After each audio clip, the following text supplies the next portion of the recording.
Welcome, action fans, and thanks for joining us for another edition of All 90s Action All the Time, in what is the first of our bonus episodes, where we look at a film that is in some way connected to our main season and stars somebody that we won't be doing a whole season on, but we're just covering this one film, or maybe we'll cover one of their other films later, either because like their body of work is too small, or maybe because we just don't want to cover them. Anyway, I am one of your hosts, Scott Murphy, and joining me, as always, is podcaster, screenwriter, and a man who I really need to think up new intros for because I can't now just liken him to Seagal all the time, Mr. Kyle Hintz. Thank you for having me. Pleasure. Anyway, also, we were going to have our other regular co-host, Mr. Craig Jime, but he is off on a secret CIA mission somewhere else in an undisclosed location, and unfortunately could not join us for this recording. So what are we talking about today? Well, we are talking about 1992's Rapid Fire. And what is the Seagal connection? Well, it was directed by Marked for Death director Dwight H. Little. It turns out this is not the only Seagal connection that I found, but this was the initial one, the initial inspiration of like, oh, well, you know, that's the connection right there. So that's why I put it into this season. But it turns out there's a bunch of Seagal connections throughout the movie, 7 that I counted. So we'll count, you can count along with us for that one. Some other details on the film. The story was written by Cindy Cyril and Alan B. McElroy. Cindy Cyril doesn't have a whole lot of other credits. In fact, she only has one other credit for a movie called Black Rose, which is a rock and roll horror movie, which sounds interesting. I've not seen it. I'll possibly check it out. Alan B. McElroy is most famous probably for creating the Wrong Turn franchise. He wrote the first one and the newest one that came out, and had previously collaborated with Dwight H. Little when he wrote the screenplay for Halloween 4. He is the only person credited for the screenplay. The story was written by Cindy Cyril and himself.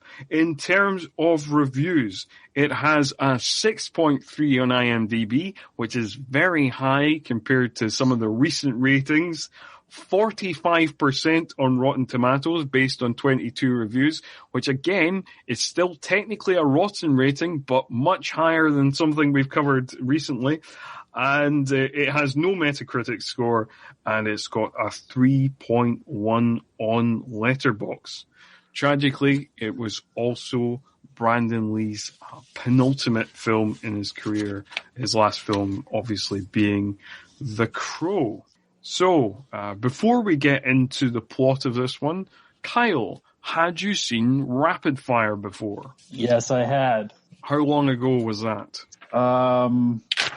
It's probably almost been like 20 years. It's been a while.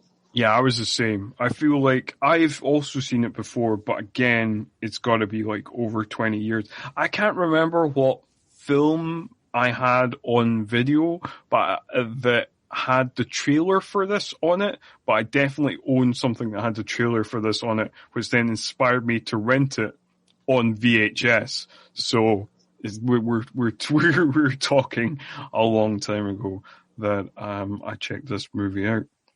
But yeah, I remember it being fun, and it turns out my memory was correct. Yeah, it was a blast. It is. It's definitely a fun one to watch. So, Kyle, do you want to take us, tell us about the opening of the film? What do we get into first? Yes, we are floating down a river in Thailand. Oh no, you're going to skip over the slow motion bit? Oh, well, yeah, you're right. There's an amazing, almost James Bond-esque kind of opening just with Brandon Lee in slow motion doing karate moves, basically doing martial arts moves. I forgot about that. He's like, not like, I definitely feel like it deserves to be mentioned because it's kind of surreal, because it's done in this kind of weird slow-mo time-lapsey thing, and then, but he also appears to be sparring in a black void, and then we just pan onto, you know, his face, and then we get the title Rapid Fire Brandon Lee, like, you know. So I think it was a fun opening worth mentioning. Yeah, it definitely was. That's why I remembered it. We'll edit out the bit where you just skipped over it, sure. So, you've kind of given us a hint on what happens next. What happens next, Kyle? Next, we float down a river in Thailand with our Chicago mob boss, Antonio Serrano, who's meeting his drug connection, Tao. And we should, for the Seagal connection count, who is Antonio Serrano played by? Nick Mancuso, a.k.a. Tom Breaker himself. And I also love that when we are riding down the river in Thailand with Nick Mancuso, he's just like Tom Breaker. He's doing his favorite Nick Mancuso thing, which is smoking and looking menacing. He does it well. He really does. We also have, I feel like you're going to know these guys' names, but his henchmen and Tao are both recognizable faces. I don't know the actors' names off the top of my head, but I know I've seen them in a lot of stuff. Oh, his henchmen are you mean the big guy? Whose character name is Brunner Gazi, and is played by an actor called Tony Longo, who, like you say, kind of has a recognizable face. There's a lot of recognizable faces in this movie, including the guy Mr. Serrano is going to meet. Yes. Who is played by, I think his name is pronounced Taima. It's spelled T-Z-I, and then his surname is just M-A. But, so I think it's Taima. Is how you pronounce that. And I did want to, I don't know if you thought about this, right? But Rapid Fire came out in 1992. Rush Hour came out in 1998. 6 years later. In this film, Taima looks like a boy, and he looks practically middle-aged when he's playing Consul Han in Rush Hour. It's just something that I was thrown by. I mean, maybe he had makeup or something, but... I don't know, yeah. Do you not think so as well? Or am I just misremembering how old he looked in Rush Hour? I can't, off the top of my head, I remember him in Rush Hour, but I don't remember him. I haven't seen him forever, so I don't remember him looking drastically different or not. I just felt like maybe it's because he's playing a father role or whatever, you know, like. It might just be his acting. Yeah, it might just be that, he comes across like way older in Rush Hour, because I checked his age, and actually when Rush Hour was made, he'd only be 36. He's 58 now, so presumably when this film was filmed as opposed to when it came out, he'd be 29. He was. Maybe I don't want to spoil the ending of this movie, but maybe what happens to him at the end aged him significantly. Yeah, we'll definitely get to that. That is entirely possible. Maybe he has that took years off him. So. We all know that's how movies work. That is absolutely how movies work. Yes, tell us a bit more about this meeting, because it's a fun meeting. Yes. So they're in cahoots to bring drugs from Thailand into Chicago and wherever else. And Tao has he has a moment with like a staff that he pounds against the ground, and then I can't remember what he says something about fear the man, not the weapon. Yes. Something like that. That's what he says when they get off the boat. Yeah, he says to one of his henchmen, fear the man, not the weapon. And then don't they like watch a fight that's going on?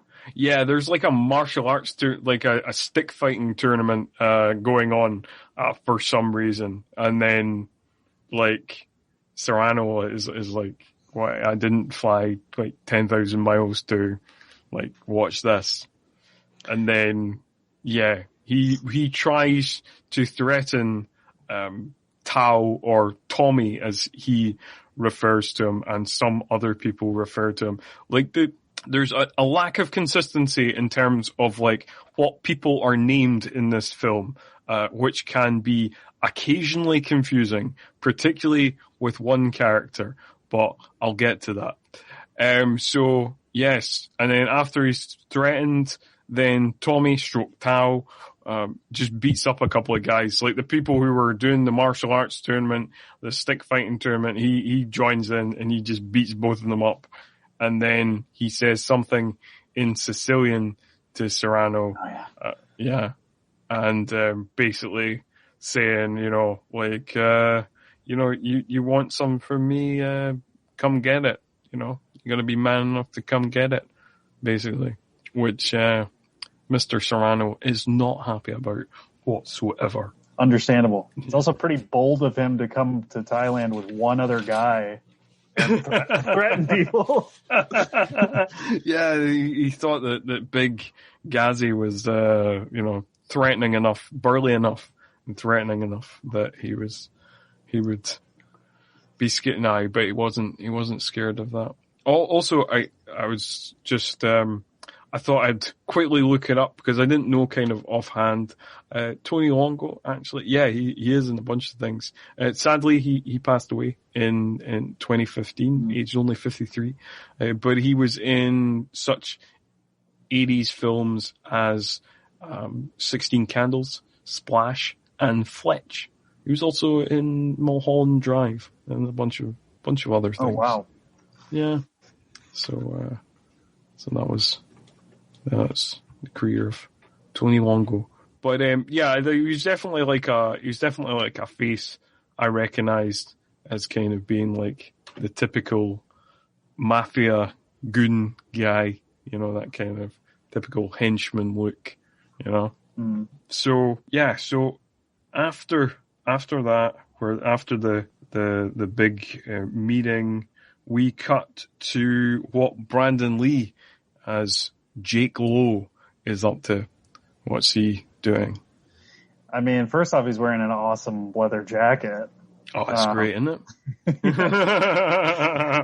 And he's and I guess he's on his way to art class, but he's walking through kind of a square where these people are protesting against Tiananmen Square, and we get a great flashback of that incident and him being there and witnessing his father killed. I guess we don't actually see him get killed exactly, but basically that's what happens. Well, yes, we don't see the death blow or anything, but we can infer from what we've seen that he dies. And then the guy who organized the rally then Paul Yang he tries to convince Jake to get in to say something. There's going to be some sort of event, like some sort of fundraising event, like later, if he could just say a few words at it. But Jake Lowe ain't having none of that. He's not about politics. No, he says politics are bullshit, or is bullshit, and that his dad died for nothing. Yeah. He doesn't even say his dad. He said the man died for nothing. So a lot of pent up rage and aggression there. And then he storms off to his life drawing class, where I should mention we get a cameo as the art teacher He's just credited as the arts teacher by Richard Schiff, of West Wing fame, which I thought was quite random. Yeah, it is. Yeah, you can tell, like, I guess this is really early in his career. Yeah, presumably so. Yeah, that's obviously not made a big name for himself yet, but yes, just a random little cameo. And then he tells Jake off for not drawing what's in front of him is a naked lady because it's a life drawing class. But what does he draw? He draws that naked lady with a cool dragon in the background behind her. Yes, he does. And that seems to impress her so much that she A, wants the picture, and B, wants to go on a date. Yes, indeed. And unlike the Seagal films we have been covering, this is believable because it's Brandon Lee. And you're like, yeah, I think a woman would hit on him. Yeah, absolutely. Apparently, I was like in the research for this movie. I was saying that apparently he worked out with a trainer and like he was doing like 12 hours a day, 6 days a week. Kind of in preparation. He did a lot of physical prep for this movie, and I think he really wanted to show that off because we get a lot of loving shots of Brandon Lee, and I think he just wanted to make sure that his effort was worth it in terms of all the gratuitous ab shots in this movie. Well, you can't have too many gratuitous ab shots in a 90s action movie, that's for sure. Oh, no.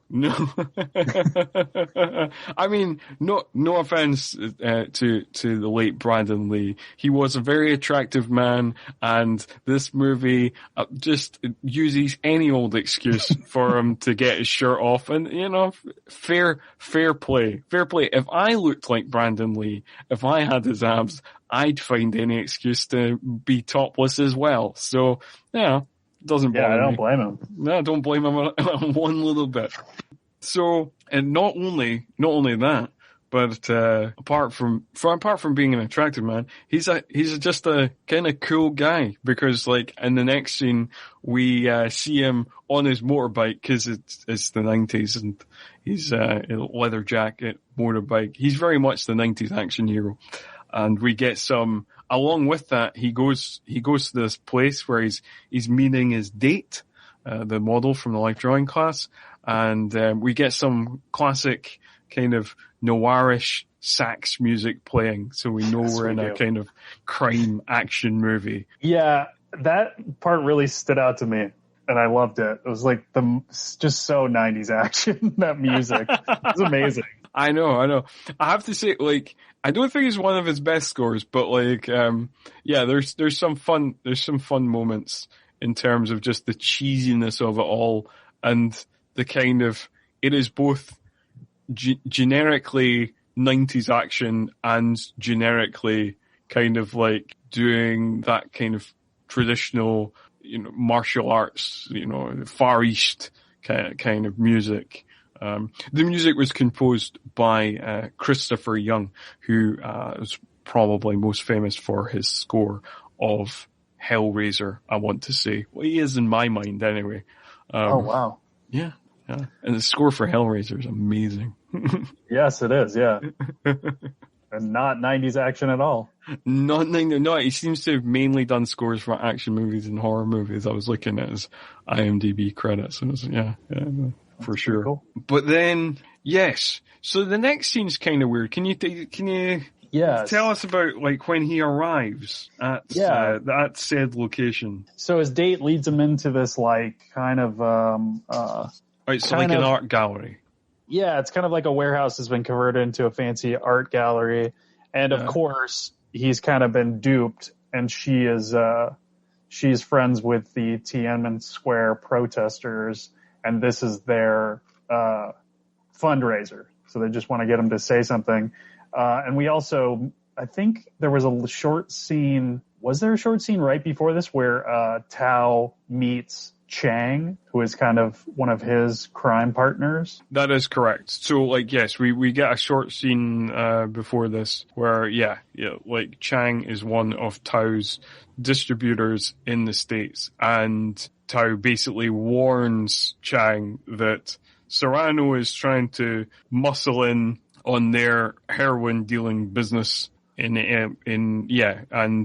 that Chan better like kind of watch his back. And Chang seems highly confident that Serrano can't do anything because according to him, he's broke and all of his guys are in jail. So that's that problem sorted. So he thinks. And then, then we get this art gallery scene where Chang is one of the, it seems like he is the main benefactor of the fundraiser, trying to raise fund unless he's just letting them use his art gallery. I don't know if it really doesn't matter. No. In the scheme of things. No, it doesn't matter greatly. But the one thing, before we get into the kind of action of this scene, the one thing I did want to mention is like, so when Jake arrives at the door and he is greeted by the life drawing model, who is the character name I looked up, it's Rosalind. She's called Rosalind. Oh, okay. And I know that she is lying, it turns out that she is lying to him and she might be nervous about that. But like when she invites him into the converted warehouse art gallery, she sounds like somebody who has been taken hostage. She says it in like invites him in such a weird, stilted way that I would have ran away, I think. It's just like, is somebody holding you at gunpoint? Like, what am I walking into? Yeah, it's pretty awkward, especially considering how like she knew, she knew what she was doing and she was very smooth in the art class. Yes. Yeah. And she played her part to perfection in the art class. And then, she just invites him in and like, oh, so this is the place. Yes, this is the place. Come in. What's going on? I mean, he's already seen her naked, so I guess we can excuse him for walking into this trap. Yeah, fair play. Yeah. So, it's interesting as well because like, she is kind of set up as if she's going to be like a possible love interest or something, or, like a bigger character than she ends up being, because we basically, after the action sequence that is just about to happen, we basically don't see her. We don't see her again. In fact, we lose track of her like kind of halfway through this action sequence. Yeah, I was going to say, in my memory, I imagined Brandon Lee at least got her out of this art gallery, but that doesn't even happen. That does not happen. Well, we'll discuss that in a minute. Like, so yes, what kicks off this action sequence though?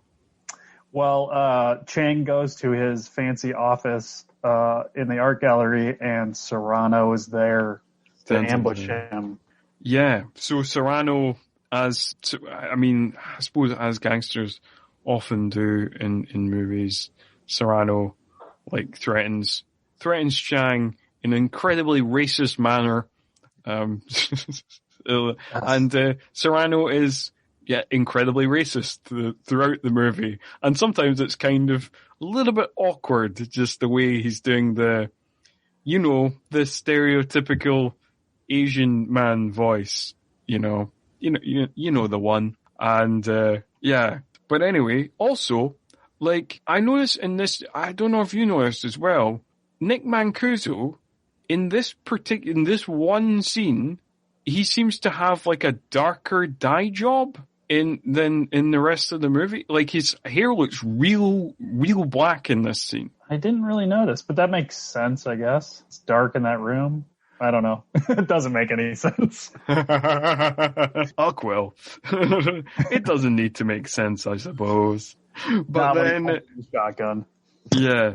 So then Serrano kills Chang, and this is witnessed by our art student, Mr. Jake Lowe, which then kicks off a big action sequence. which I have some of my favorite moments in this action sequence. But what were some of your favorite moments in this action sequence? Two specific ones stick out. There's kind of a Jackie Chan type moment where a guy's coming at him, and he slides under this table and kicks it into the guy's face. Yeah. And catches his gun, or maybe he catches someone else's gun. Maybe so using those two. Yeah, right. This is how I saw it, right?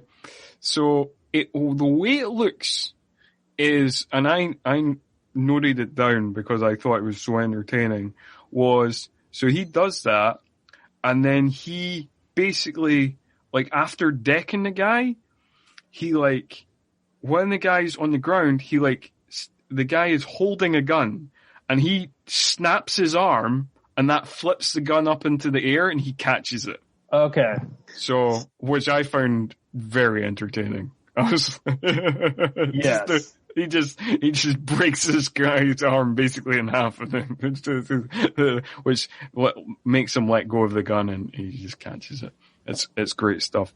And what was the other moment that you wanted to talk about? I feel like I already forgot it. It's it really is chock full of good moments, though. Yeah, it's got a bunch. Yeah, just in this like action scene alone, you're in for a good movie. Yeah. So, like, the other couple that I do want to mention that I did note down was there's one guy he fights where he puts him in a headlock and then just backheels him in the face like 3 times in a row, which I thought was quite entertaining. And then he does like one of my favorite kind of martial art movie spots where the guy, like, that guy gets free from the headlock, starts fighting him again, but then he throws a kick and the guy catches it in his side. Oh, yes. And then he jumps up with the other foot and kicks him in the head, which is a move I always love to see in martial art movies. It gets me every time. It's a great move. We also get a lot of just good, like, there's a little bit of back and forth as opposed to a lot of other action movies where Brandon Lee gets knocked down or gets hit, or it's, the fights are they're not even, but they're a little bit more, he's not just walking through every guy. Yeah, that's true. There's kind of give and take in the scenes. The other kind of bit that I want to highlight was the guy he, like, run over with his motorbike through the glass case, which was just this guy, like, again, it feels like a kind of Jackie Chan moment, but like, I thought that was really fun. And then, but yeah, so like kind of halfway through this action sequence, like, cause he's been when the action kind of kicks off, he's kind of protecting Rosalind. And then kind of telling her, like, you gotta go, I'll keep you safe, da-da-da-da-da. And then when he goes outside to get his motorbike, which he runs over the guy, he seems to forget about her. And then, like, he just kicks a bunch of guys' ass, and then he smashes through the glass with his motorbike, and then is then arrested. And it's like, oh, we've just forgot about that character. Like, it seemed like it was like this big thing to try and save that character, but now she will never be seen again. Maybe she survived. We do not know. Yeah, and you would think he would just scoop her up. That's what it seems like they're going to, like, meet back up before he gets out of there. And then he could still kind of drop that character, I guess. And we would at least know she's alive. But that's not important here. This is rapid fire. Yeah. And it it's called rapid fire for a reason. It moves fast, even if some of it really doesn't make sense. So our poor art student, Mr. Jake Lowe, who apparently has all these martial art skills, he is arrested. And there is a kind of very brief explanation of why he might be such an expert ass kicker stroke.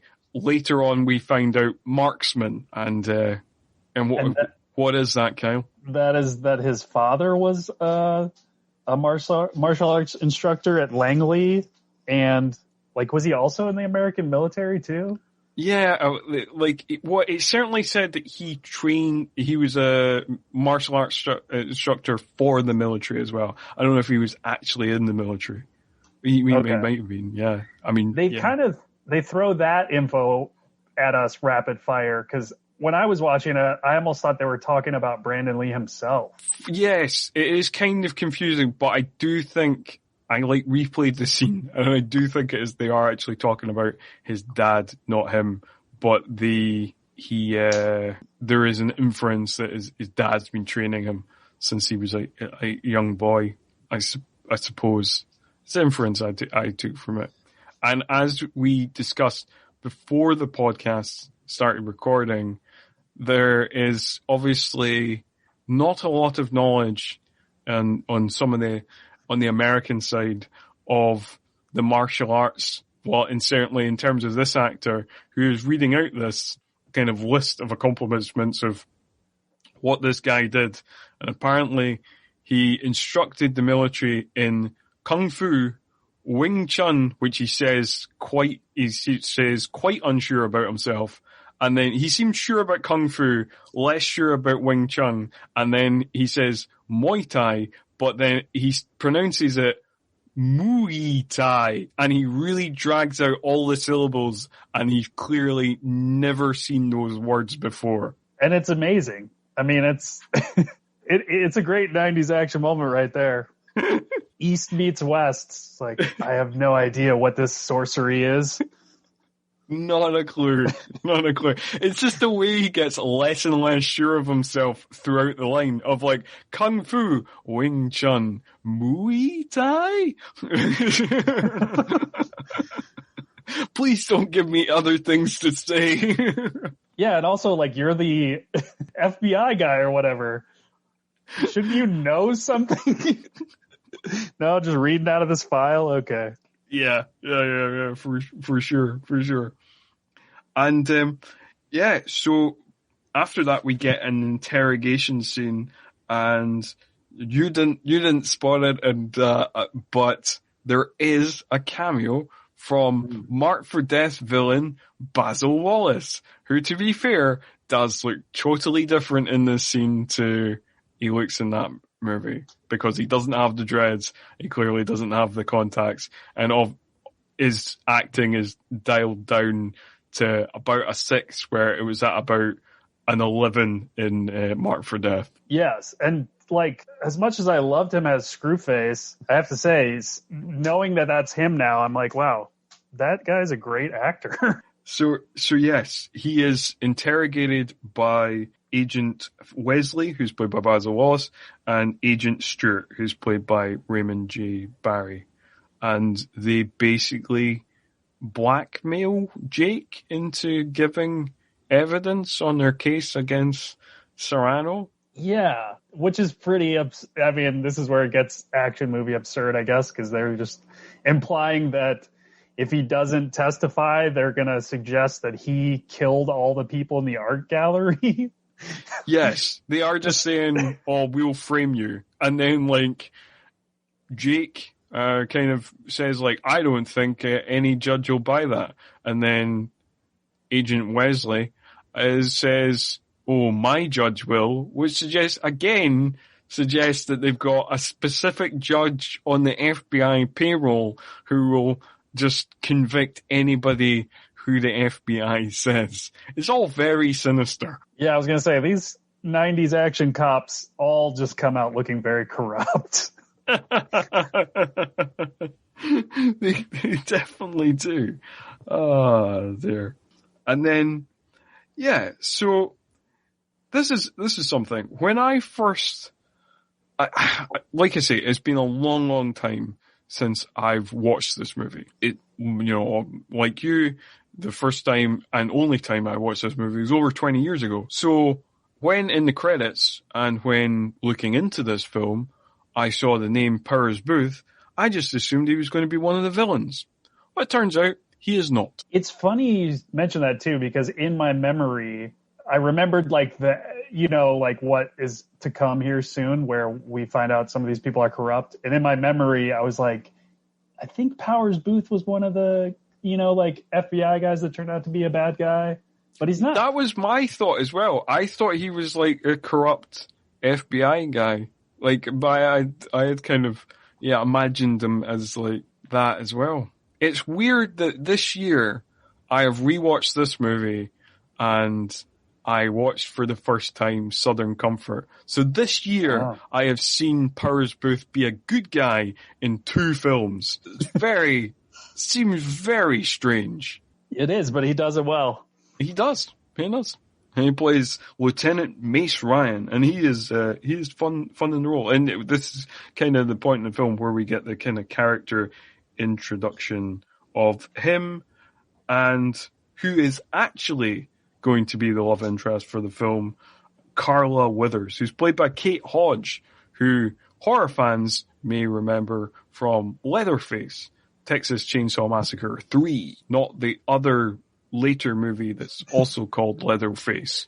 It's a confusing franchise. Let's not go into it. Yes, it is. We don't have time for that. we do not. We got to talk about rapid fire. We've got to go to the Fireside Bowl, which is where Lieutenant Ryan and his team of undercover cops, I guess, are like working out of. But I do have to mention that place is still there. Is it? Yeah. Which is pretty cool. So I was like, cool. I know that place. Sweet. That's really cool indeed. I don't know. Like, it's one of those weird ones where it's like, they are apparently cops. So apparently they work for Chicago PD, but they are, they're working out of this unused bowling alley. And I just kept thinking, like, I can't think of many units who work apart from like in like weird places like that, because it made me think of like certain TV shows like 21 Jump Street or Ironside, where they don't work in a kind of traditional police station with the other police officers. Yes. Well, it almost made me think of The Wire, but in The Wire, you just are in a shitty basement. Like, you don't get a cool place to work. You go in like the worst place. Yeah, for sure. But I don't know. I mean, like, it looks a bit run down, but it does look like they're having a lot of fun in that unused bowling alley. Yeah, I mean, I feel like this must have been that'll be a cool place. We're not going to think about how they got this bowling alley. It looks good on film. No, we're not going to think about anything. Like, I love her as well, like, where they just lean into the kind of traditional cop stereotypes, like when Kate Hodge's character delivers a decent part of information, Powers Boothe is like, he just kind of nods and goes like, well done, go and get yourself a bag of donuts. Well, and she's his intelligence officer or whatever, so every time she does something, it's like, well, you're the intelligence person. Or if she's going to do something stupid, it's like, come on, you're the intelligence person. Yeah, it's mentioned she's an intelligence person a bunch. And we also have, and I don't know the actor's name off the top of my head, but there's another detective that feels like it's like, yeah, we'll just throw an Asian guy in here, I guess, because we're investigating this Asian heroin dealer. That is correct. That character is called Faris, and he is played by Francois Chow. And Francois Chow played Shredder the year before in Teenage Mutant Ninja Turtles 2, The Secret of the Ooze. Holy shit. That's insane. Yeah. I was entertained by that as well, because I looked him in the cast and I was like, Francois Chow, I kind of recognize that name. And then, that's what he was in. He was Shredder. I thought it was awesome. Pretty cool. Yeah. Yeah, but it does seem like it's just like, we're investigating an agent. We will talk about that character again later, and kind of that kind of weird thing of like, we're investigating an Asian gang, so we must have one Asian person also investigating. But anyway, enough of trying to parse logic out of this. We'll get to more fights. So Jake lands in Chicago.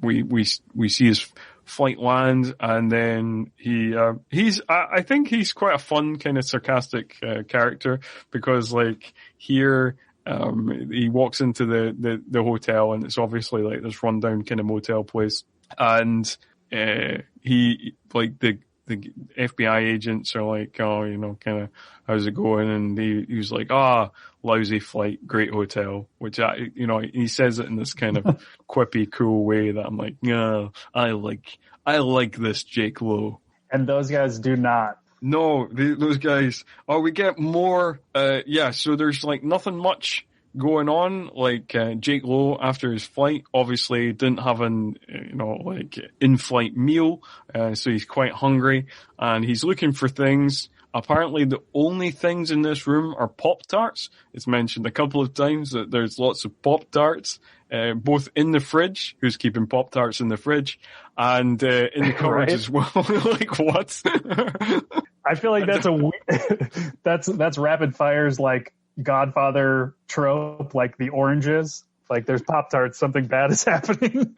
Yeah, for sure. I just I did laugh when that happened. We he's just searching the cupboards, and all I could find in the cupboards was Pop-Tarts. And then he searched in the fridge, and all I could find in the fridge also Pop-Tarts. It was pretty great. Then we get some more, because it's the early 90s, we get some more fun casual racism where the FBI agents who turn out to be corrupt FBI agents, so it makes sense, says, we could always phone some Chinese. Ha ha ha. Like they think it's hilarious that they thought of that, of this Chinese American man.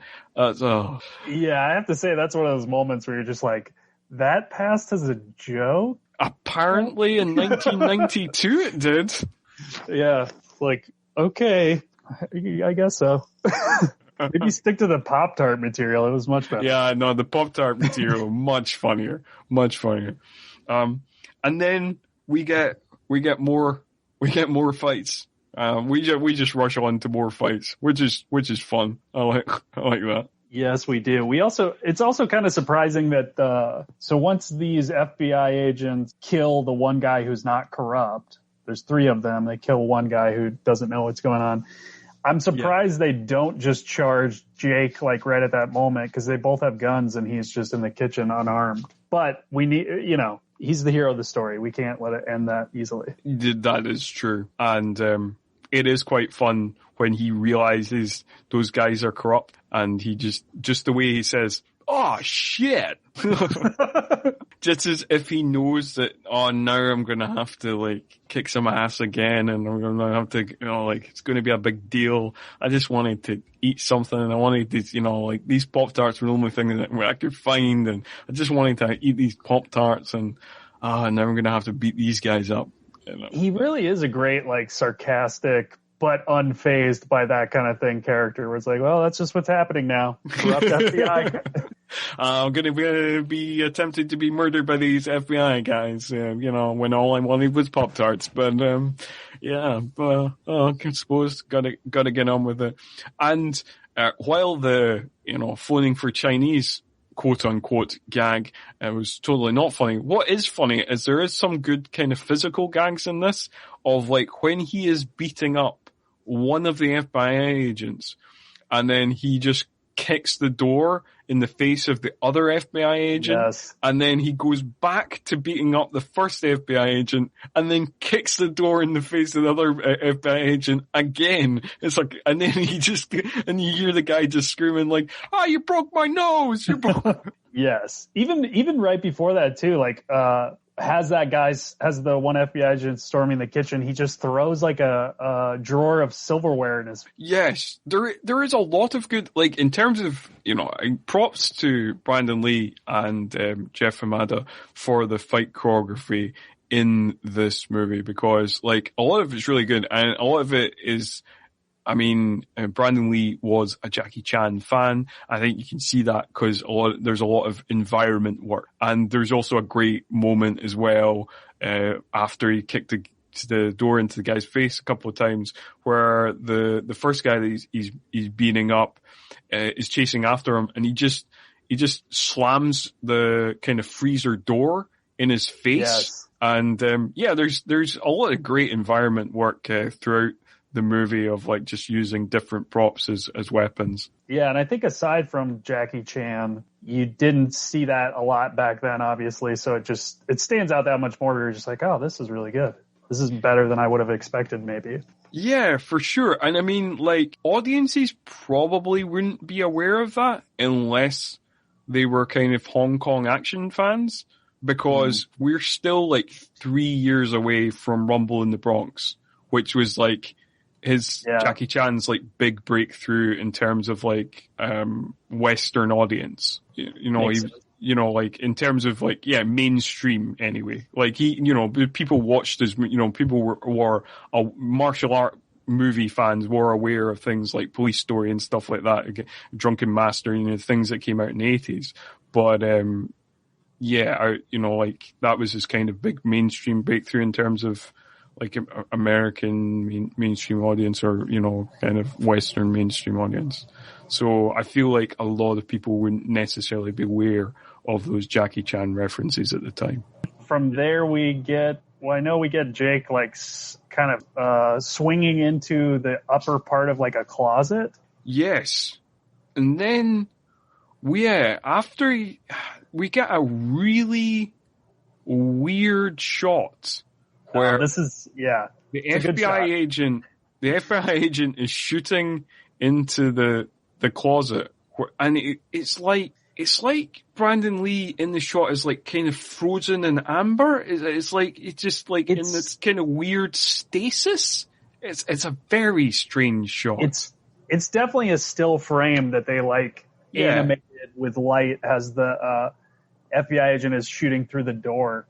But it's also like, I love it because it's just cheesy, but it kind of works. And you're just like, yeah, that's the height of filmmaking technology at this time, I guess. It'll be fine. Yeah. Or, I mean, I wonder if they couldn't, I wonder what happened. Because I'm sure they could have afforded to just shoot through the door, or not shoot through the door, but, fake it. But yeah. But no, instead they've got this weird still frame. It is a very strange shot. Like, it really stands out. But then just after that, like, he manages to get her there and he kills the guy, which is actually something that it's not like a kind of cool action movie hero kill. Like, he actually shows some, like, he genuinely isn't prepared for this. Of like, he might have kind of badass skills, but like, he is like an art student. He's not like a secret CIA agent. He's not one of the Navy SEAL characters that, like a Steven Seagal or anything like that. He's like this kind of unprepared hero in a way.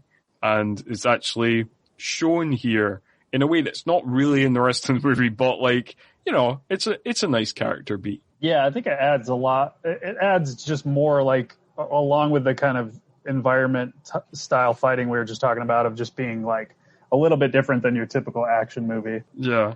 And, but then after that, he is, he's not a lucky character, is old Jake Lowe. 'Cause then after that, he is nearly arrested again for the second time in the movie, and we're about half an hour in. Well, and yes, and now he meets his actual love interest, Detective Withers, and holds her hostage for like 2 seconds. Yes. And then I feel like, it was just kind of weird that he, like, cause there's a car right there. I mean, you think he could have, I don't know, like, it felt like that scene might be like, oh, he takes her and then convinces her that he is innocent, or like he might have gone in something like that kind of direction, but it does not. He just lets her go like almost immediately, and it's like kind of, it wasn't me, and then he runs away.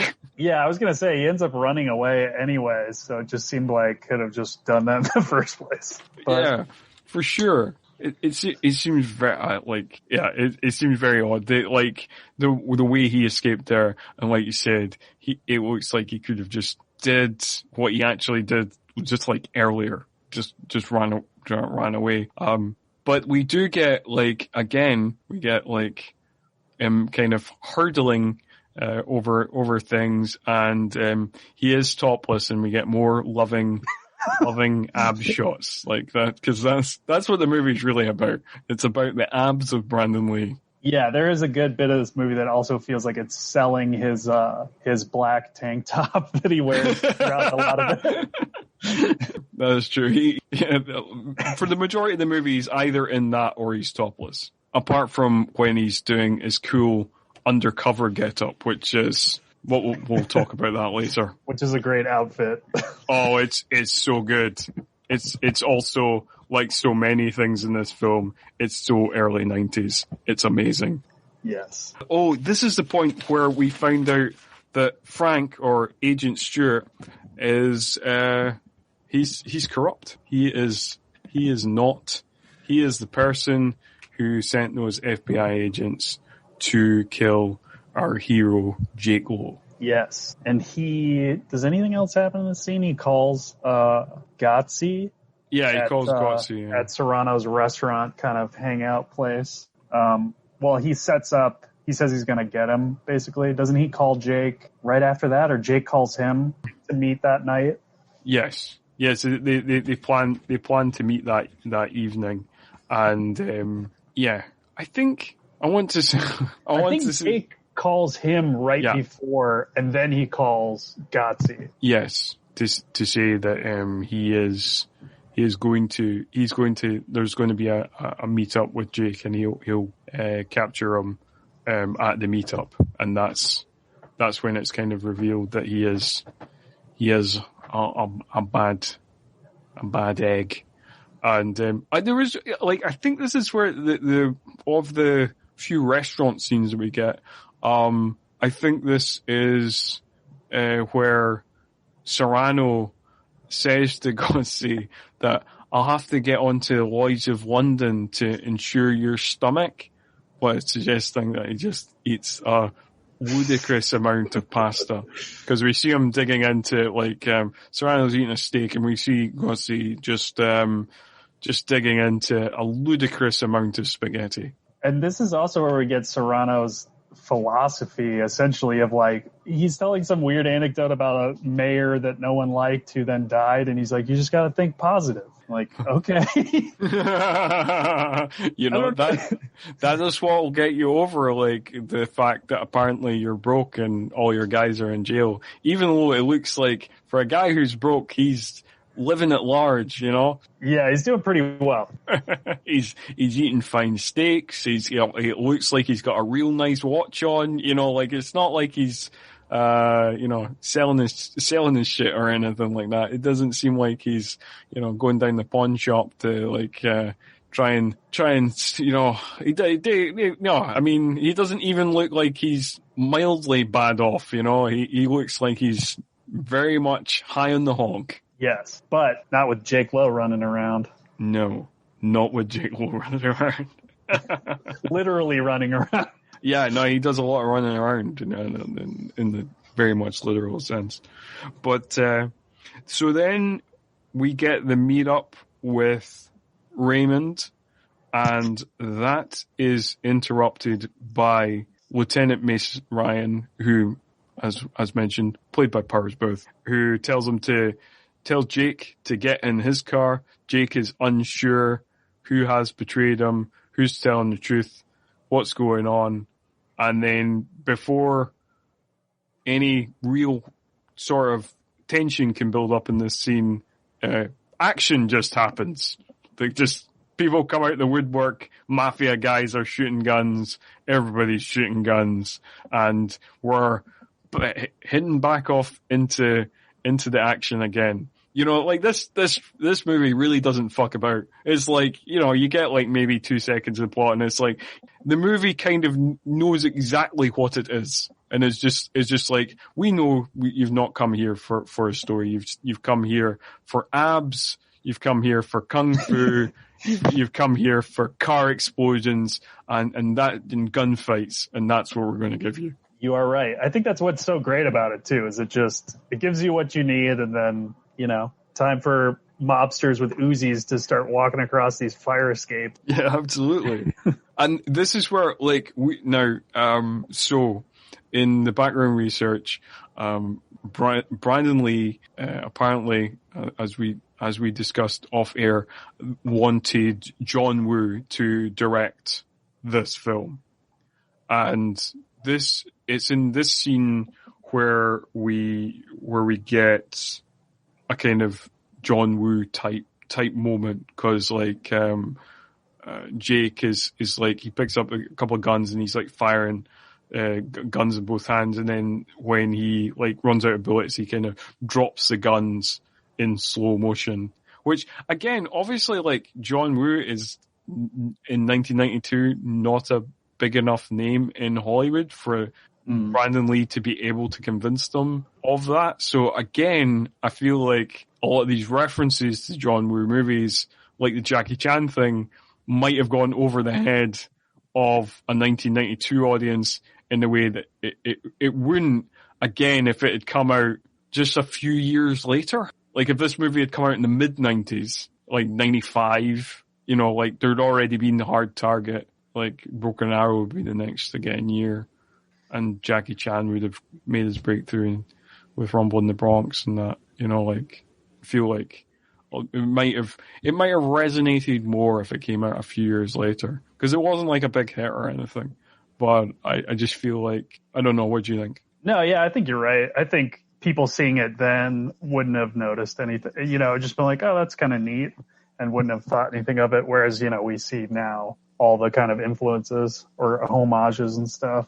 Yeah, I'm surprised it wasn't that big of a hit. No, it wasn't a massive hit. It was a relatively, like, you know, by Hollywood standards, relatively low budget action flick. Had a budget of about estimated 10 million.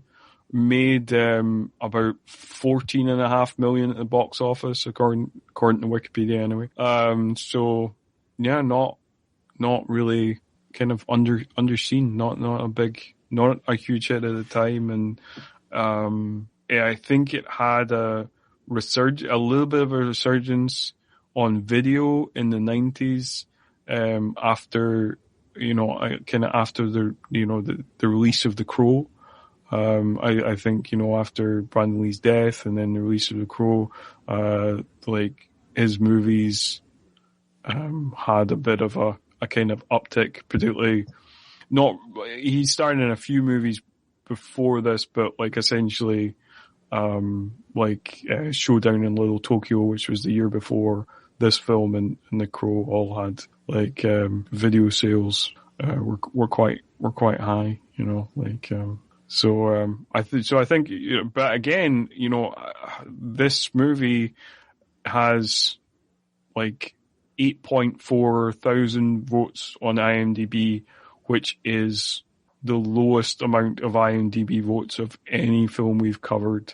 And like, to qualify for the like top 100 or bottom 100 on IMDb, you need like 10,000 votes. So it's below that. So it seems like it's a relatively underseen movie, you know, like it's, like I honestly, I don't know if it's just because like I had that video, whatever film it was, that had the trailer for this film, and it had, you know, had Brandon Lee in it, and then yeah, like I just thought it was like a bigger 90s action movie than it is, but it seems like it's relatively obscure. Yeah, which, I mean, I think now I need to start another hashtag to go with Justice for O'Malley, and just start some sort of rapid fire hashtag. Yes, I feel like this should definitely be a more seen film. Like, now I've discovered like how underseen it seems to be. I feel like, like you, that I want to promote this movie, and because yeah, I think, you know, I think it's a really fun martial arts action movie. And I think it shows all the kind of charisma and potential that Brandon Lee had. And yeah, I definitely think if you're an action fan, and particularly if you like that kind of early 90s style, definitely people check out Rapid Fire. More people need to check out Rapid Fire. Yes. And I think people today would eat up, like you were just kind of saying, it's just people today, the Jackie Chan moments and the John Woo moments would like, everyone would get that today and like really appreciate those things, I think, more. Yeah. I think, again, like, it's weird because it's weird to look back because as a kid, I was always a fan of martial art movies.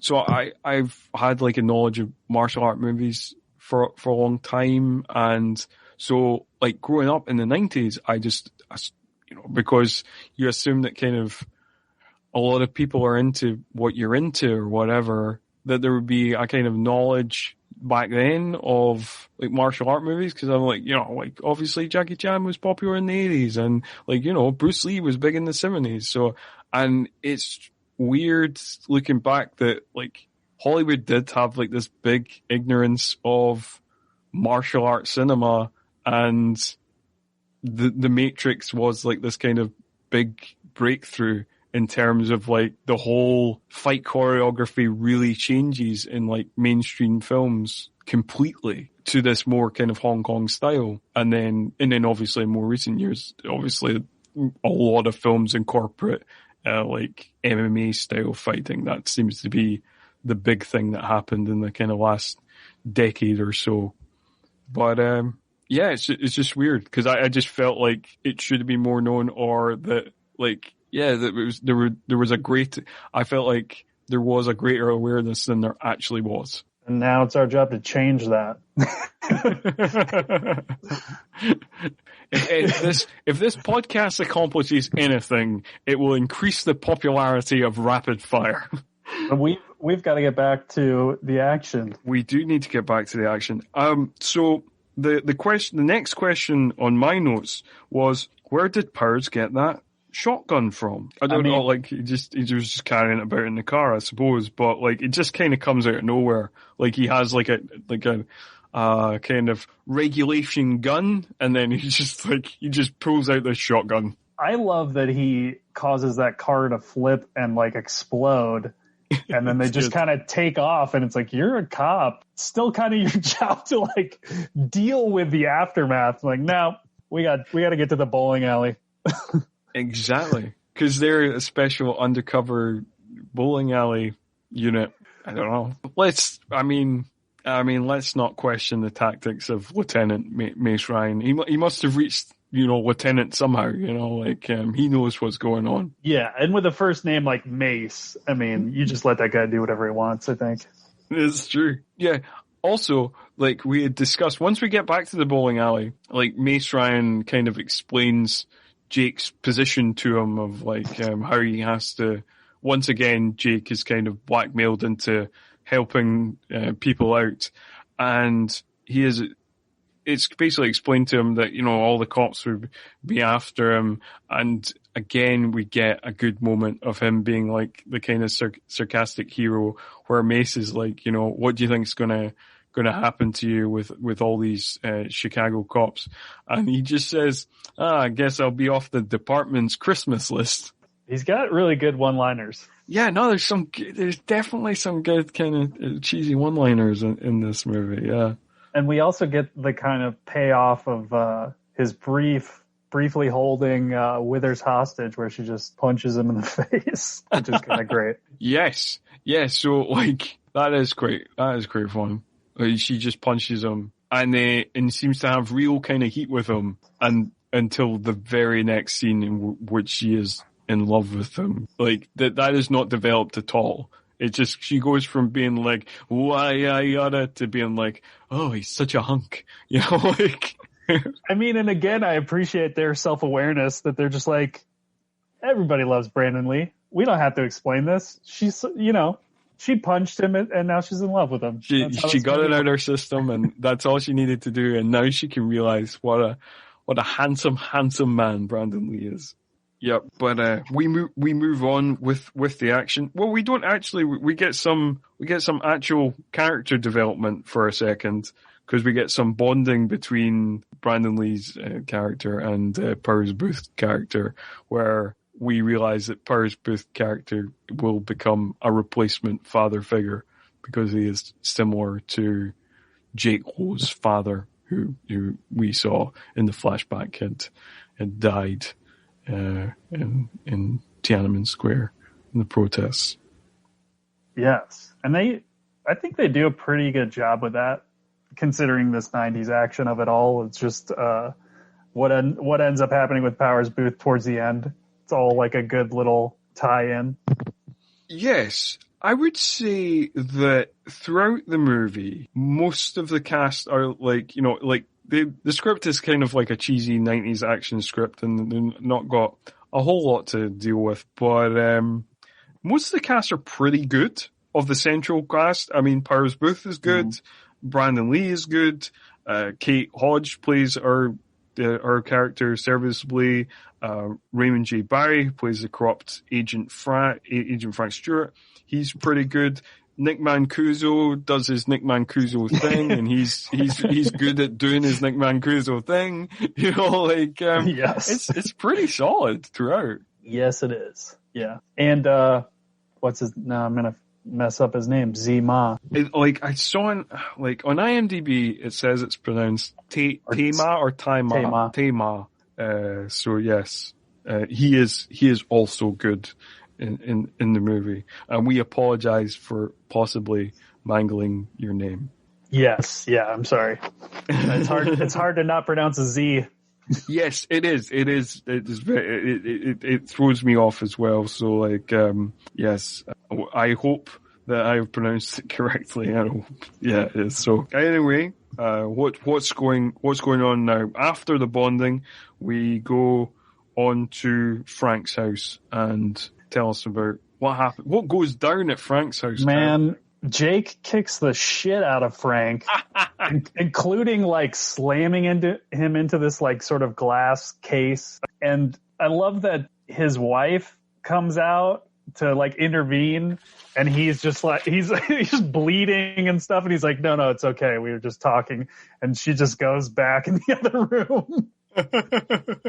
It's amazing. Yeah, it's real good. But then basically, so there's been a kind of Powers knows that, or Lieutenant Mace Ryan knows that Frank is corrupt because he's got a recording of it, and now he is blackmailed into phoning our old friend Nick Mancuso, or Antonio Serrano, called in the movie, and we arrange for another meetup where Frank will drop off Jake Lowe at the restaurant where the gangsters are apparently just always there, just always having meals and stuff. All they do is eat. Again, I feel like that's more kind of early 90s casual racism of like, of course, Italians. Yes, yeah.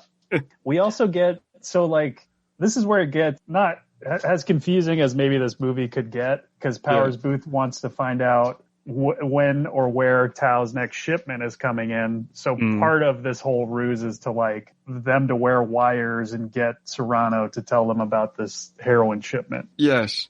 I don't know if this confused you as well. So when Frank phones the restaurant the second time and he demands to talk to Serrano, like Ghazi again answers the phone and he says like, he initially kind of shouts at him and Serrano is like, oh, who's that on the phone? And he says, oh, it's Stuart on the phone. Now he doesn't say Agent Stuart, and like up till this point, I think the character has almost always been referred to as Frank. So I was confused. Yeah, because obviously Stuart can be a first name and a surname, and I was just like, "Oh, Stuart? Who's Stuart?" And then I was like, "Oh, that must be Frank's surname, right?" Yeah. Well, and they've also kind of implied that that Frank only talks to Gotzi. So then when they're talking about him more like casually, it seems like he's dealt with Serrano before, even though he said that he doesn't. And that's putting way too much. That's thinking about it way too much. Yeah, that is true. That is true. Anyway, yeah, after that, we cut back to the bowling alley, more bowling alley action, and And now Kate, this is where Kate is now in love with Brandon Lee. She's like, when they're working at the complete model recreation of the yes. restaurant with toy cars and everything. They've got everything in this bowling alley. Eh? Like, I wonder if they have that for every stakeout. They have like, who is the miniature model maker in the bowling alley for like, it's like, now, right, so the stakeout this time, it's going to be a restaurant and we need to have the opposing, car park, built so you can see that. And then, just use your little toy sniper guys and like the little toy cars, and that'll be perfect. And we don't have enough funds to get a legitimate place to operate out of besides this derelict bowling alley, but we can pay you to make these models. Yeah, considering like how sideways everything goes too, it seems like so funny how detailed their plan is. Yeah, absolutely. I couldn't take the scene seriously where they were discussing the stakeout over like on this table that had this miniature model of like what the stakeout what the drop off would look like. Well, and considering that we've seen Serrano sitting in the same spot in his restaurant, it doesn't seem like brilliant intelligence work that they're like, we know where he sits every time. It's like, that's all he's been doing the whole movie. Sitting there, he just goes to this one restaurant and he's always sitting at the same table. Like, they're like, you don't need to be an intelligence officer to. Exactly. But I do love that she transitions from like Jake says something about like, oh, you know, like everything about Serrano. And she's like, oh, I know everything about you too. And she like knows his whole background. Oh yeah. She knows how his dad died. She says she knows something about his MasterCard debt or something. It was like, all right. It's kind of creepy lady, but yeah, fair. So yeah, she knows everything about everybody because she's an intelligence officer, and that's all we need to know. So yeah, Frank or Agent Frank Stewart, as we now have to call him, they're going to the restaurant. He drops Jake off, and then we get more casual racism from Mancuso as his favorite thing to do, to make weird jokes about Asian people and put on cartoon accents. And so yes, but we'll skip over that kind of weird awkwardness. And basically, despite the fact that Agent Frank Stewart is apparently a very experienced FBI agent, he does not do this undercover mission with any sort of assuredness at all. In fact, he pretty much gives the game away immediately with how squeamish he looks and how much he clearly in his eyes wants to get out of there. Yeah, which is just weird considering he's already a corrupt FBI agent, like making deals with mobsters. He should be fine with this. He really should. But he's not. But so, I mean, there's a lot that I know like Serrano is threatening to he beats up Jake a little bit and is threatening to beat him really badly. But then Frank says there's like, they know about his heroin shipment. So they've got to like alter their plans essentially, kind of. Yes. And Serrano kind of bullies him into saying like, you'll do that for free. And then we get to the like key moment of the, Frank's safe word is nice doing business with you or whatever. And he just keeps repeating it. Like an absolute mental case. Yes. Which, obviously tips Serrano off just a little bit. And, Serrano proceeds to, like, he's not like the subtlest of gangsters, you know, there is a scene earlier on in the movie, in the interrogation scene, with the one with Basil Wallace, where it said that Serrano has not killed anybody with his own hand in 15 years because he knows basically how to distance himself from the crimes, and therefore that's why he's not being arrested.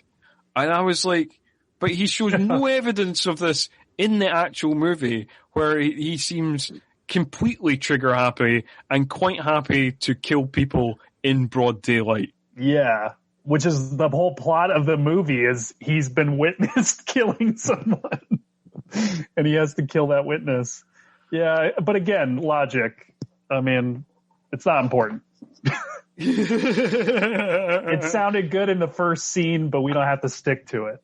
Yeah, but anyway, we basically get to the point of what this movie is again, because we get another big fight sequence.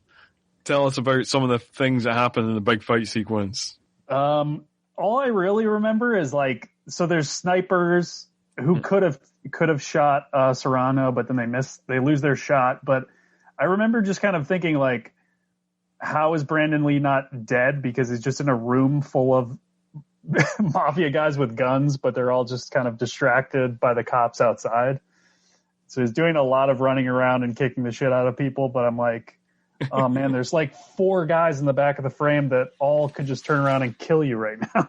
But yeah, they're not going absolutely. to. I think the things that stood out for me were there's a one thing where he is beating up a guy, and then there's a sequence where he has to he backflips over a guy and then catches a shotgun, shoots a guy with a shotgun. Oh yes, which is real cool.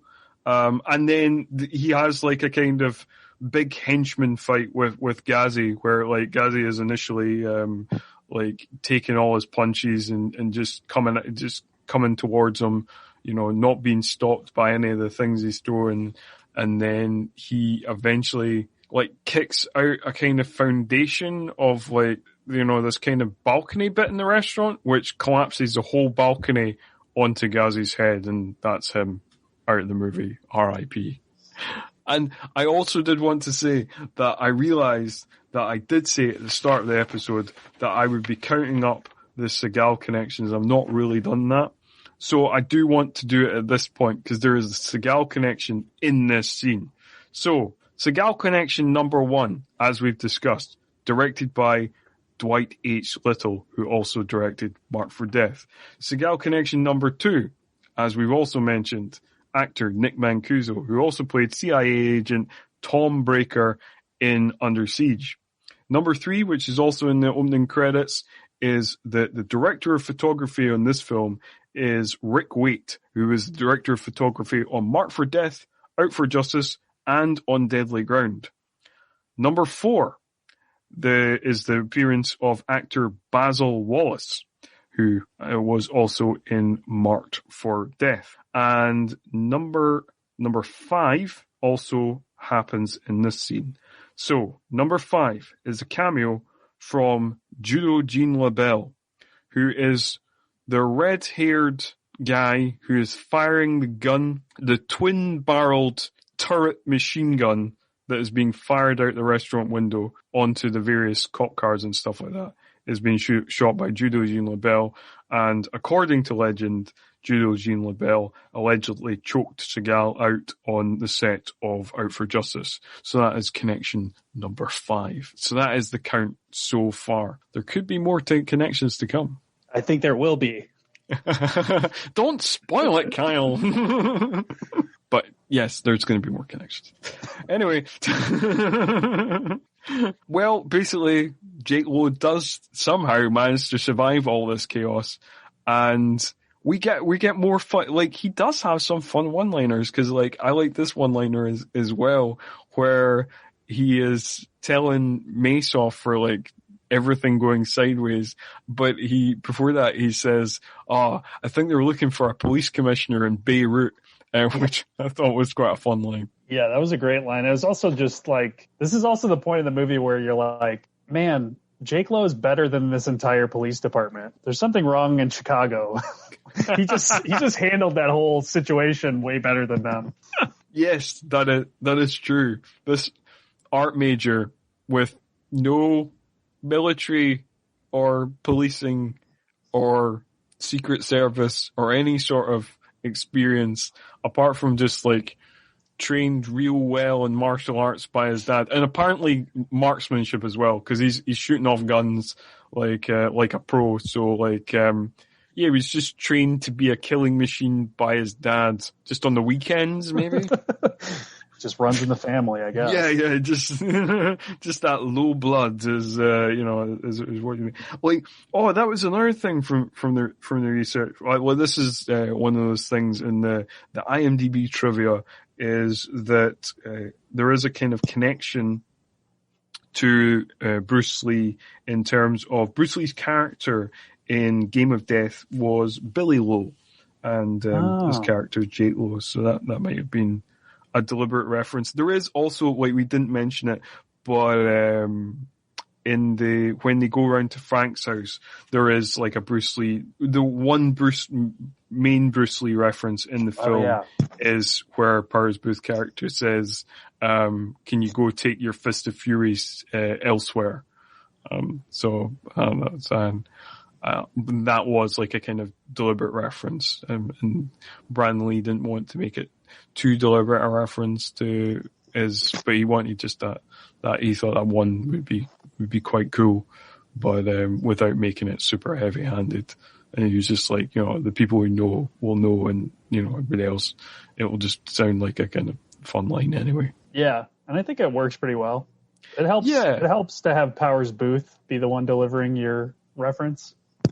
Yeah, for sure. Yeah, absolutely. But we've got more backstory. We do have more backstory. It's weird because, like, this film is structured kind of weird in that, so we get this big shootout, and obviously Serrano is arrested after being beaten up by Jake, and it feels like when Jake is walking away from the crime scene with Carla, it kind of feels like the end scene of a movie, like where he's kind of does that kind of quippy, like, I think I've had enough of law enforcement kind of line. It's like, you could imagine like being like end credits now, like a fun rock song kicking in, and that's the end credits. But we're like, it's not. We're like 2/3 of the way through the movie, and it's kind of structured weird in that we've got this investigation, and then like there's this whole second investigation, like it's a kind of continuing television show.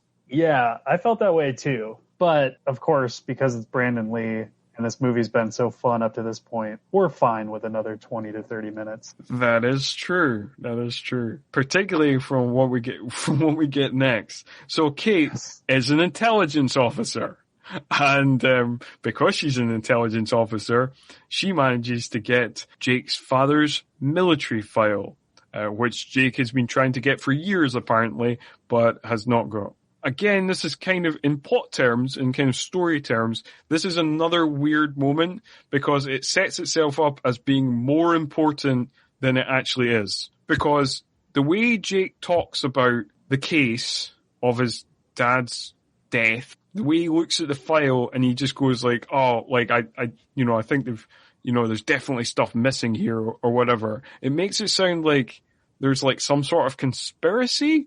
And it makes it sound like it's maybe kind of closer tied into the plot of like, oh, maybe we'll find out that Tao somehow was involved in the death of his father or something. Like, it seems important, and yet it's never mentioned again, and it's absolutely not important. Yes. Yeah, it's a weird, like, I think it's just a scene to get those two together. Because we also, like, have that kind of bit of information, and we cut away, and we kind of, once we cut back, he's just kind of grieving over his father's death so that, of course, she can kind of kiss him, basically. So they can hook up. Ah, dear. And then, I mean, entertainment happens afterward. What happened? Like, tell us what happens next, Kyle. I mean, then we get like just the super 90s sex scene ever.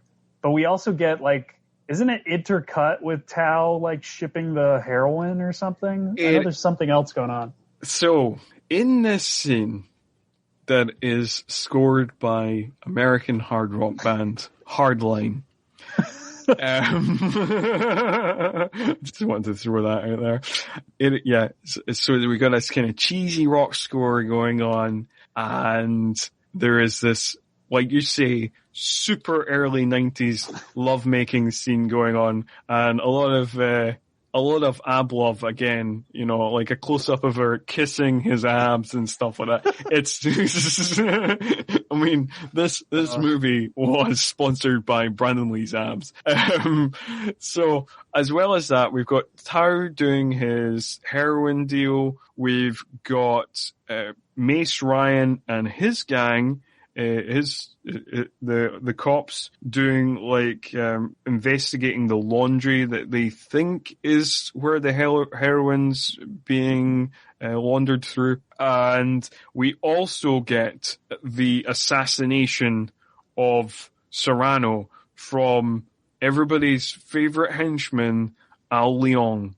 So yeah, we're getting a lot of things it's the bizarrest that they've decided to intercut all these things with this love scene, but you know, it's great that they did.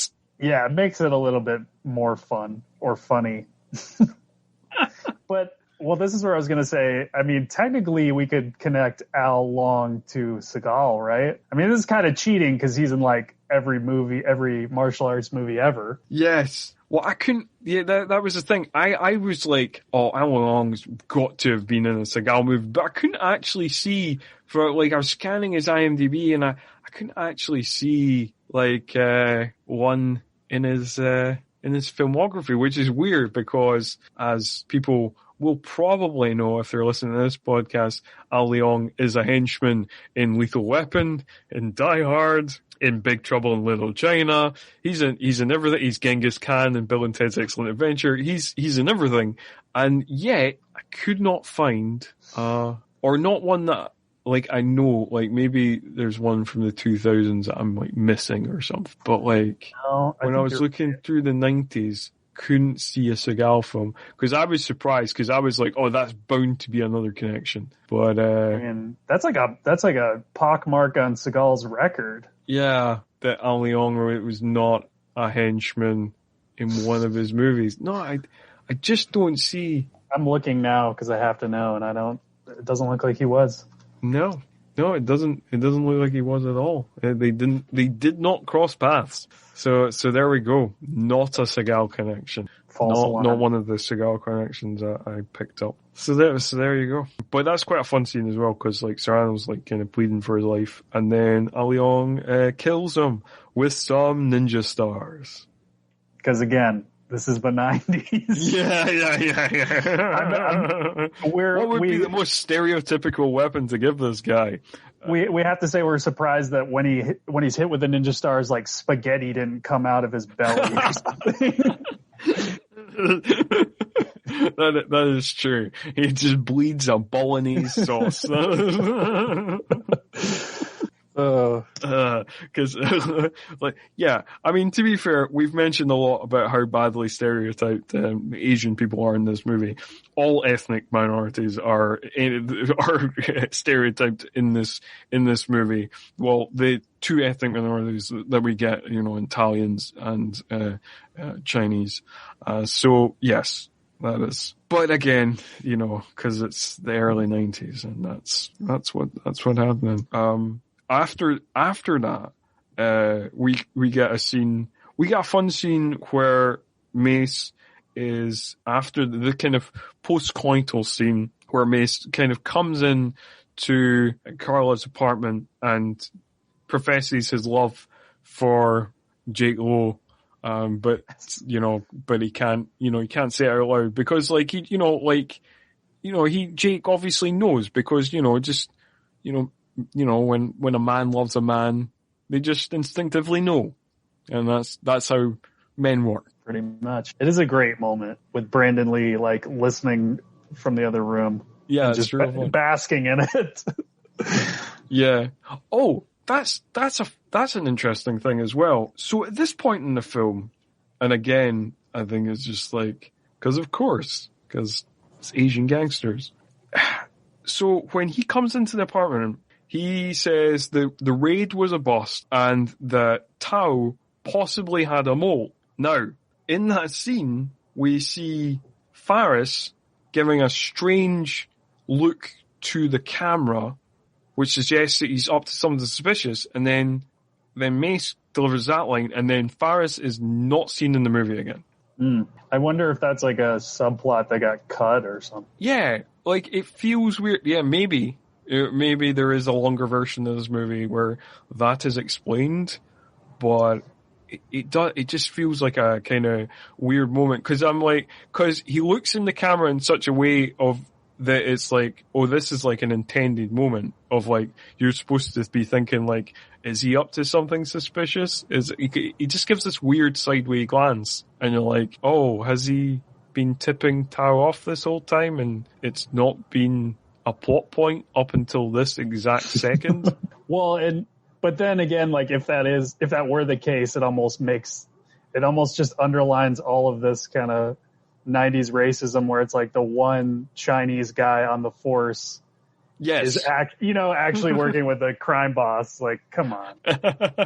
That's what I was thinking as well. I was like, because when they were talking about it, I was like, oh, so was Faris the mole? And then if he was the mole, then that's just like, this kind of typical kind of Hollywood thinking of the time of being like, well, of course the Asian guy is going to be the one who betrays everybody for the Asian gang. Oh, Hollywood. Oh dear. Oh dear. And everybody thinks Hollywood's super liberal. That's weird. But anyway. Not in the 90s. That's for sure. 90s. Anyway, I want to discuss this scene. It doesn't mean anything, but I just want to discuss it. Because the very next note I made was, yeah, fuck that bowling pin. Yes, that's what that scene is. So, do you want to explain that comment to the audience, Kyle? Yes. So basically, we're at the bowling alley again, and it seems like this investigation is unsuccessful and is over.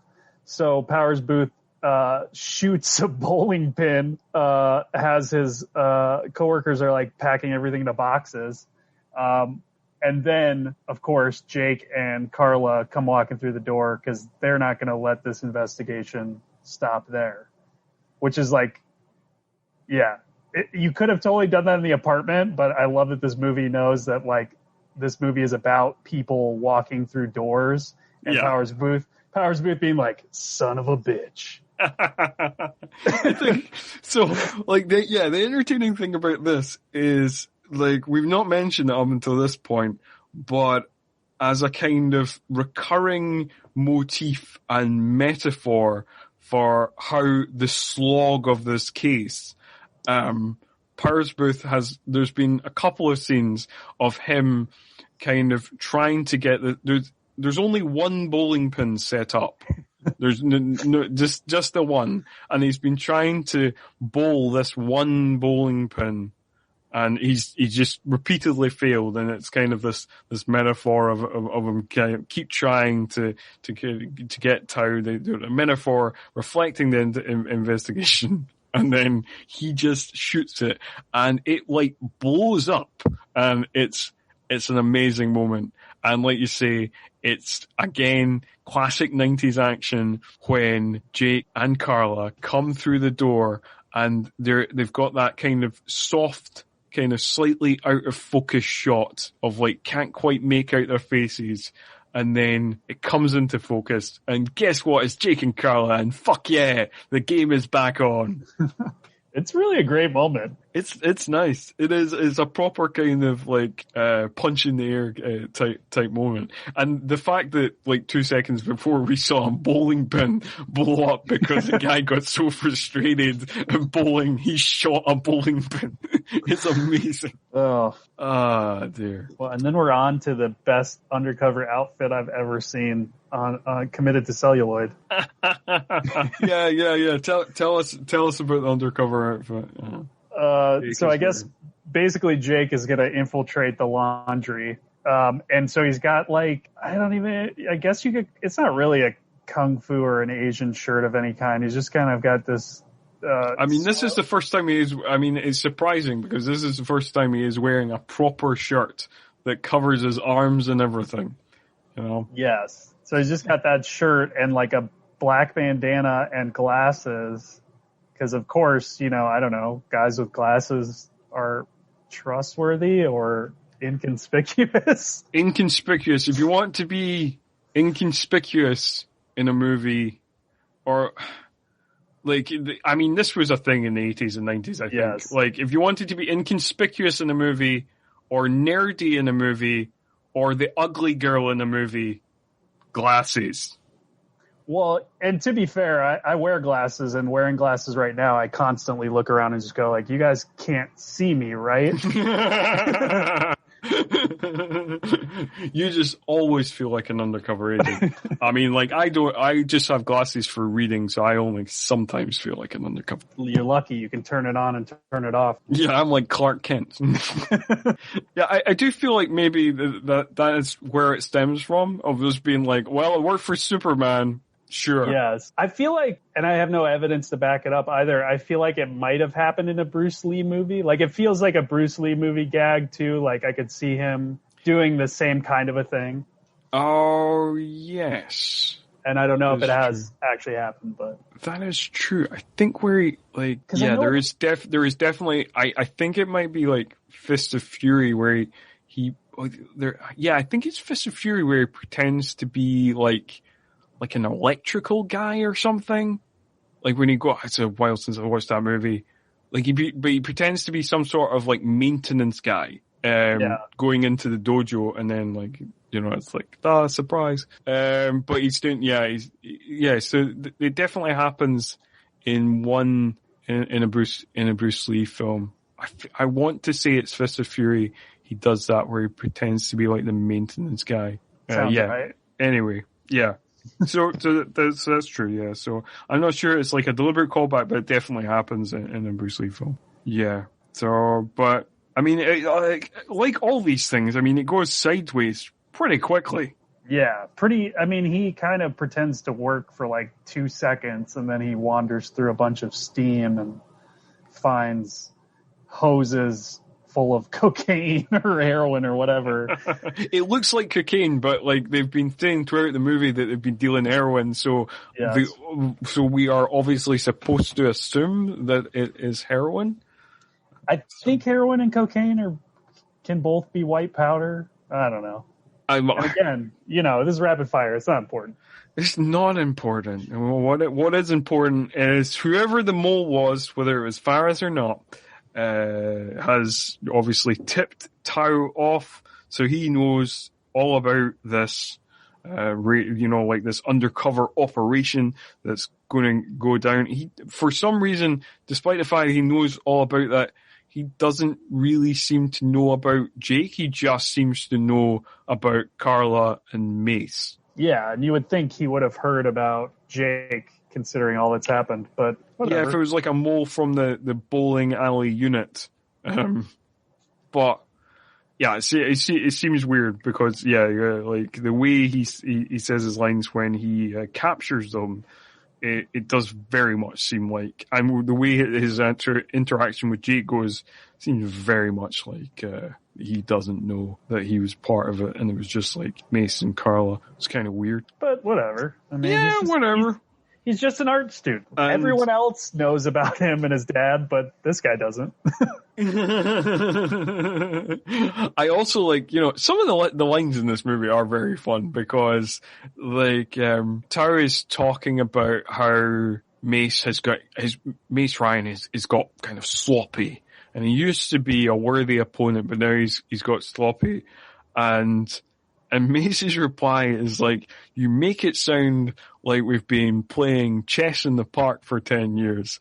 And then he follows it up by saying, like, oh, this is the way it is. I'm a cop. You're a piece of shit. I love Powers Boothe in this movie. Oh, Powers Boothe is great in this movie. I mean, and like his rapport with Brandon Lee is really good in it as well. Like they really work together. So it's actually quite sad in the behind the scenes featurette that you can watch on YouTube.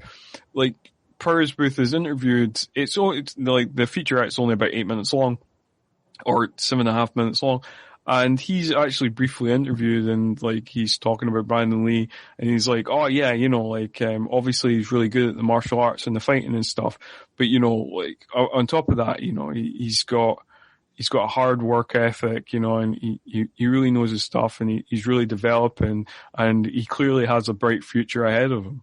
And it's just quite, and you just hear that and you just go like, oh man, sad.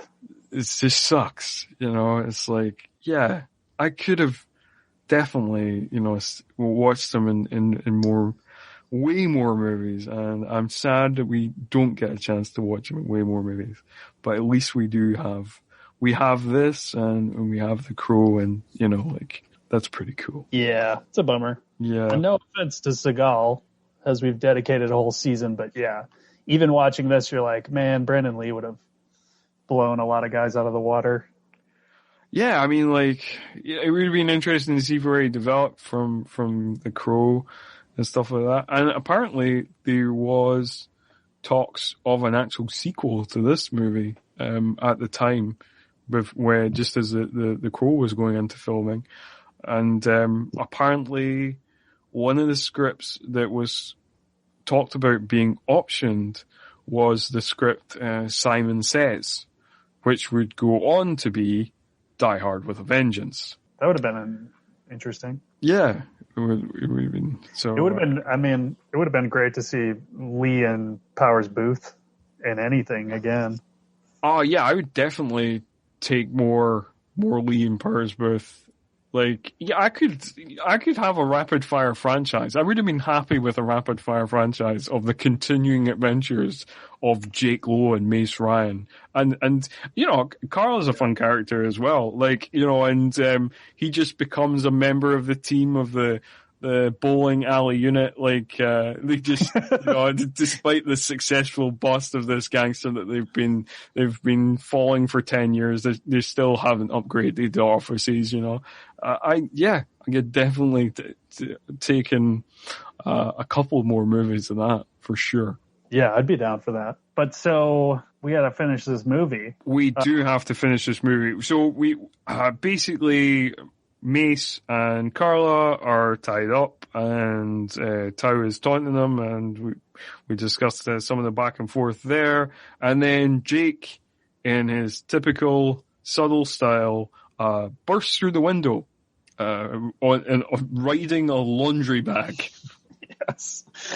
And he hits one of Tao's henchmen, right? Not Tao himself. Yeah. He just hits one of Tao's henchmen, and it's like, I do not know the actor's name. I couldn't find the actor's name. I'm not but the guy with a big bushy mustache is in Samurai Cop.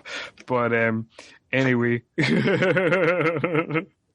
Yes, guys, I just made a Samurai Cop reference. I definitely want to do a Samurai Cop episode one day. That will be hilarious. Anyway, moving on.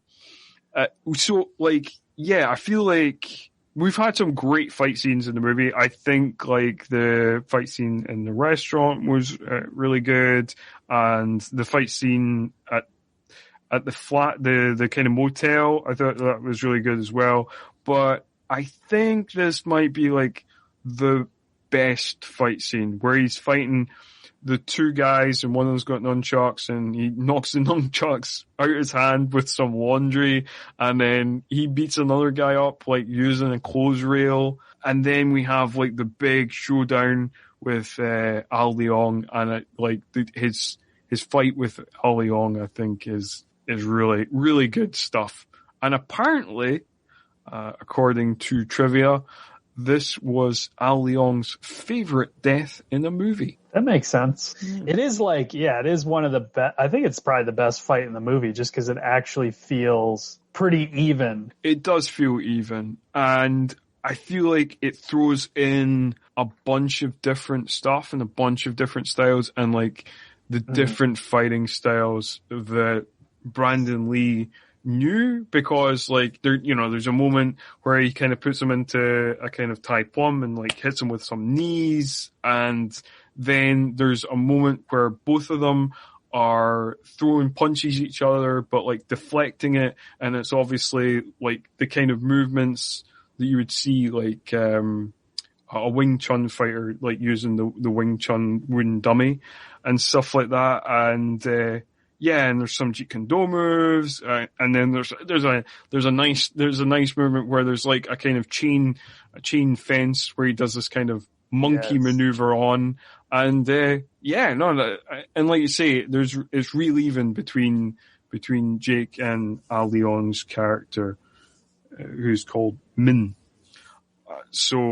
I think it's definitely the best fight in the movie, and I think it's the fight that has probably been choreographed the most, and obviously both Leong and Brandon Lee are excellent martial artists or on-screen martial artists, so like it just looks real cool. This is the same one too, where there's like one sort of dolly shot where there's like one long take where they're just, I think it's kind of the Wing Chun moves you were talking about, where they're just kind of parrying and blocking each other. Yeah, that's the kind of Wing Chun thing that I was talking about, the kind of parrying kind of moves with their hands, their arms. Yes, that's where that shot comes, yeah, for sure. He also does it like another, like I said earlier about the move where, you know, you catch the guy's foot in your side and then he hits you with his other foot in the face. Another move that I always entertain to see is the kind of nip up move where he just kind of springboards up, that he does like a few times as well. I don't know, I just think it looks real cool. Also, like there is in the fight where he beats the two guys up, there is a cool move as well where he takes two guys out at once with a wheel kick, which was good. I love the fence climbing. Just looks cool. Yes, the fence climbing does look very cool, yes. But he does manage to kill Min, played by Leong. And then there's not much left. There's just Tao. Tao's the only bad guy character left to take out. And oh, how he is taken out. Can you tell us about the death of Tao, Kyle? Yes. It's pretty epic to follow up the Leong fight. He jumps off the roof onto the roof of a train station, which again is another place I actually know. It's actually a train stop that's still there, but cool. Which is cool. But he jumps down to the platform and runs across the tracks to the other side. And Jake follows him, and they get into a fight with these kind of like, I guess they must be switch poles for the tracks or something. I don't know what they are. They're just kind of there. Yeah, but they get into a fight with it, and he pins Jake in front of a oncoming train. And Jake has dropped his pole, but he manages to break free. And what does he kick his pole up towards Tao? Is that like what distracts him? Yes. Yeah, because Tao ends up basically holding both metal poles that are touching both the third rails at the same time, which is pretty great. And then he falls down, and then another train comes and just slams right into him.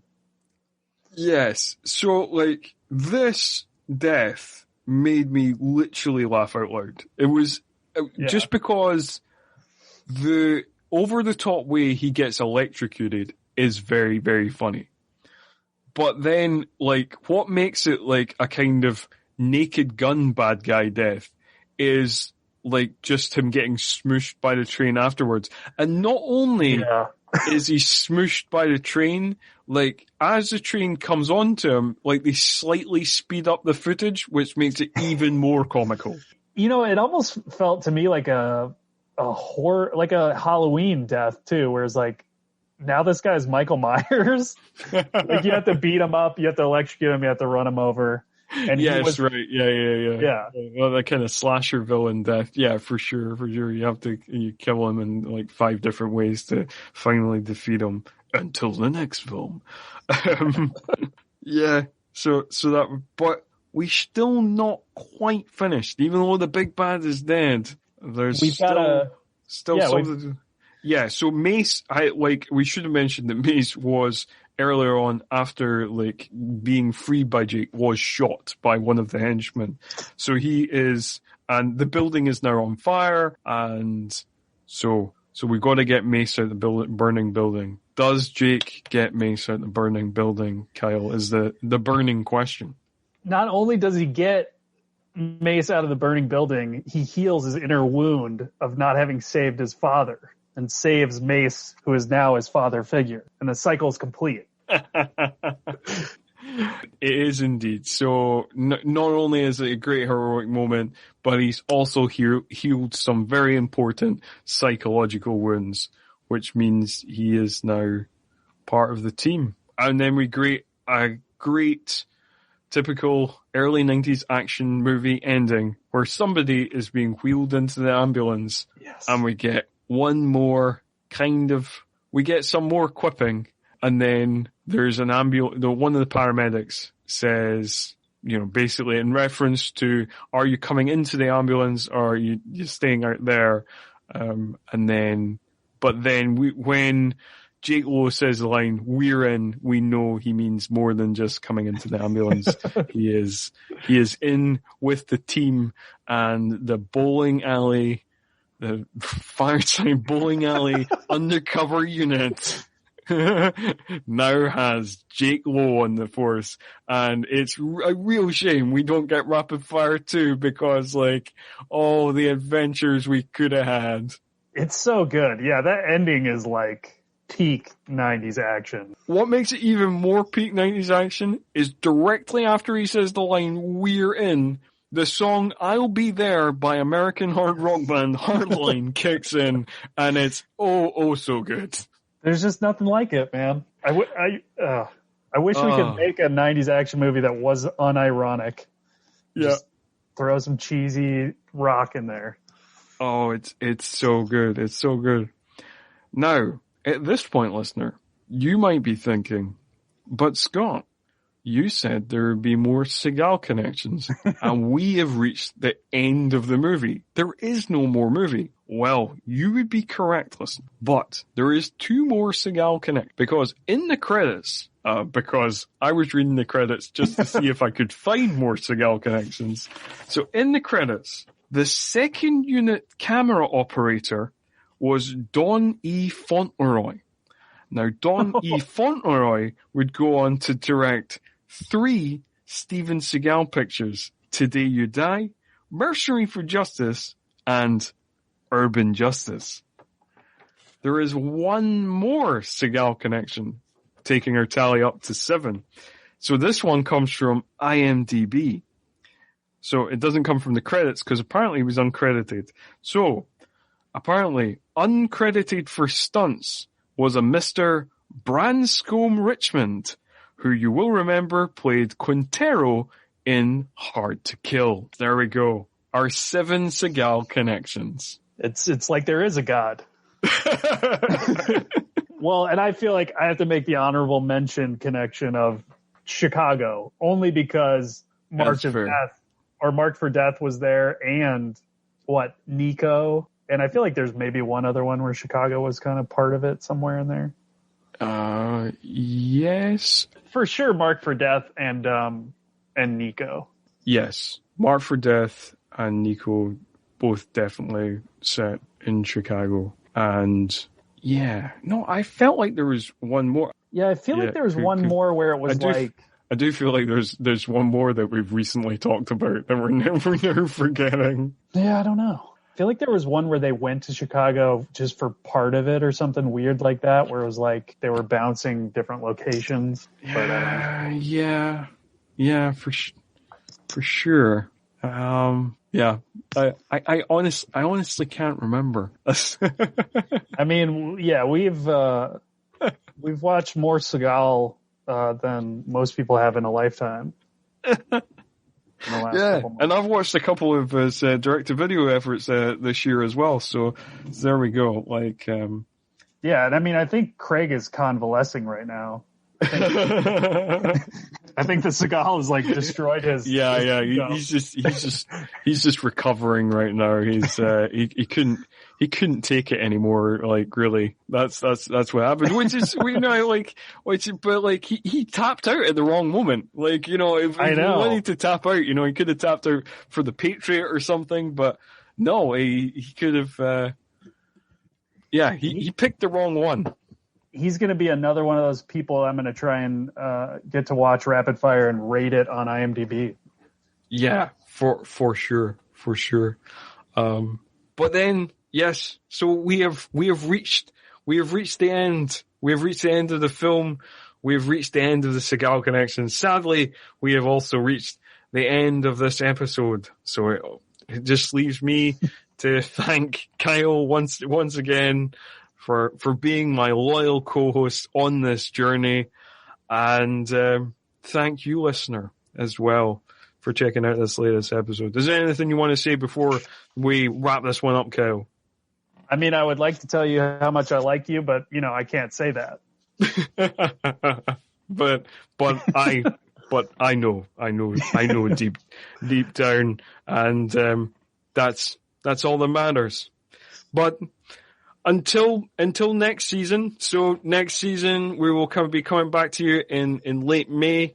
The season opener will be Rocky V in May 26th. But until then, we will see you in 4 weeks' time.